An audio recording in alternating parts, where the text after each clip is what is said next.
tentunya Anda bertanya-tanya sebenarnya ada hal apa saja sih atau materi-materi apa saja sih yang bisa kita pelajari di dalam program outbound training atau program pelatihan yang dengan menggunakan metode outbound training. Ternyata ada 6. Di samping 2 materi yang sudah kita kenal selama ini, yaitu leadership dan teamwork, ternyata menurut Profesor Jamaluddin Ancok ada 6 materi yang bisa kita pelajari dalam hal aspek manajerial di perusahaan atau organisasi.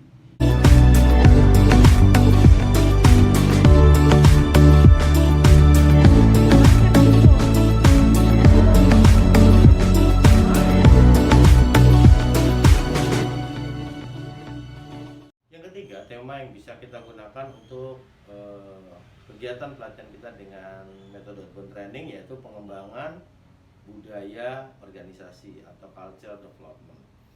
Dalam setiap perusahaan sudah barang tentu memiliki budaya-budaya baik itu yang negatif maupun budaya yang positif.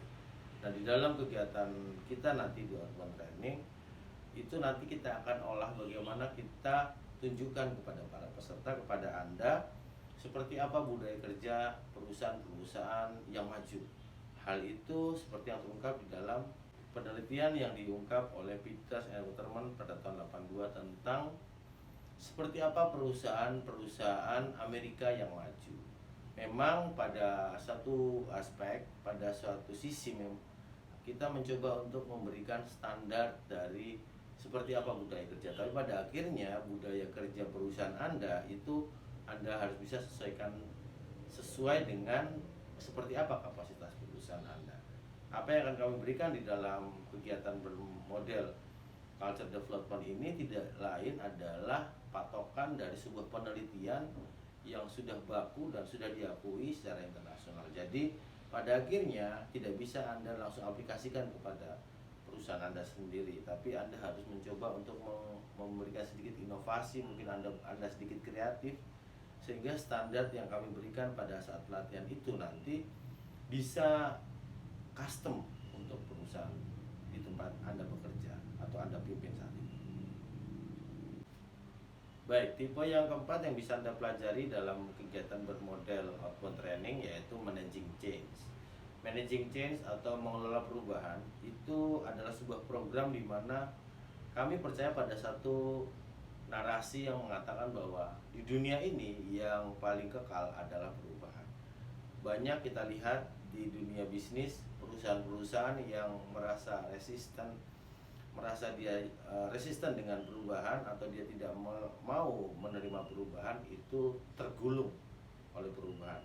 Kita pernah mendengar bagaimana perusahaan telekomunikasi sekelas Nokia itu bisa tergilas, bahkan saat ini mungkin tidak banyak di generasi-generasi sekarang yang tahu handphone dengan merek Nokia.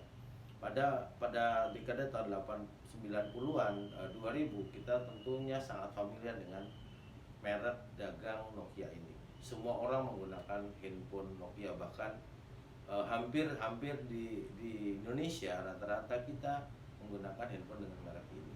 Nah, ketika ada perubahan di mana orang mulai mengenal Android, mereka tetap resisten dengan menggunakan Symbian-nya.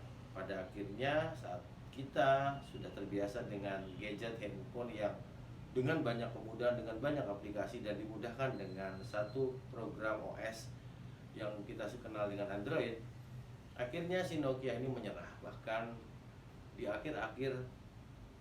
di saat Nokia menyatakan kebangkrutan, sang CEO-nya pun mengatakan dia sendiri tidak tahu mengapa Nokia bisa bangkrut. Hal ini mungkin bisa jadi contoh buat kita bahwa bagaimana kita bisa mengelola perubahan itu nanti pada jangka panjang akan berpengaruh kepada perusahaan kita.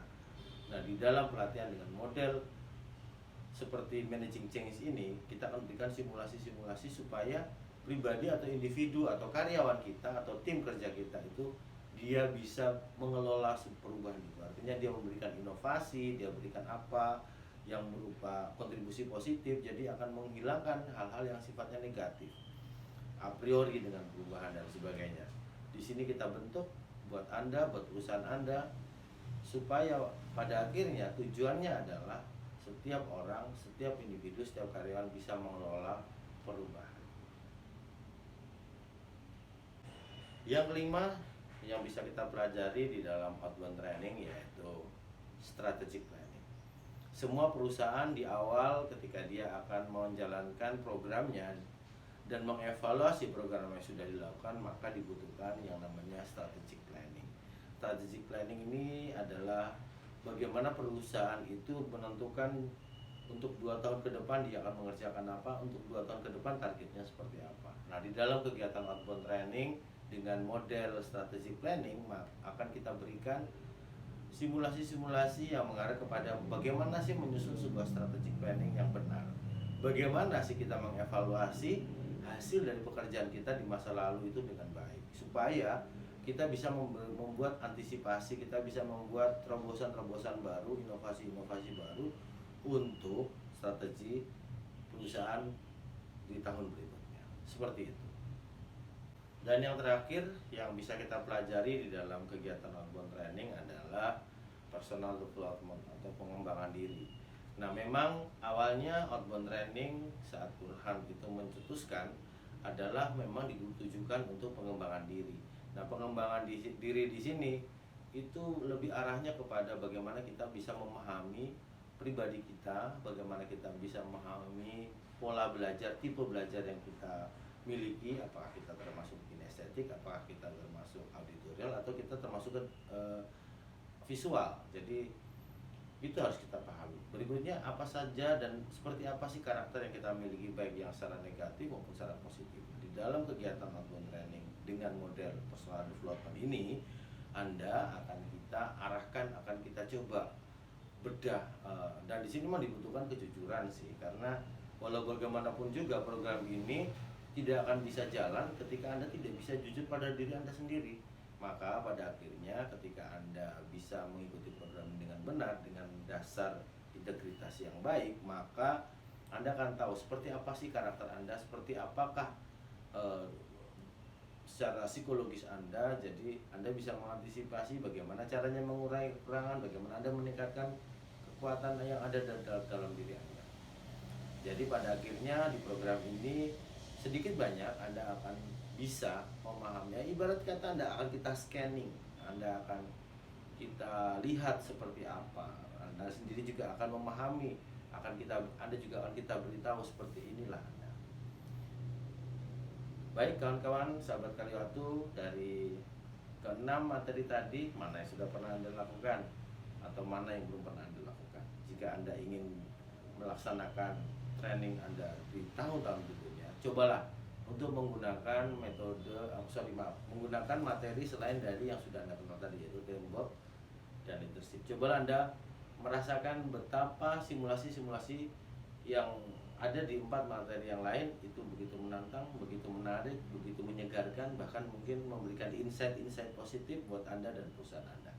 Akhirnya terima kasih Anda sudah mengikuti materi saya pada saat ini. Semoga bermanfaat. Assalamualaikum warahmatullahi wabarakatuh.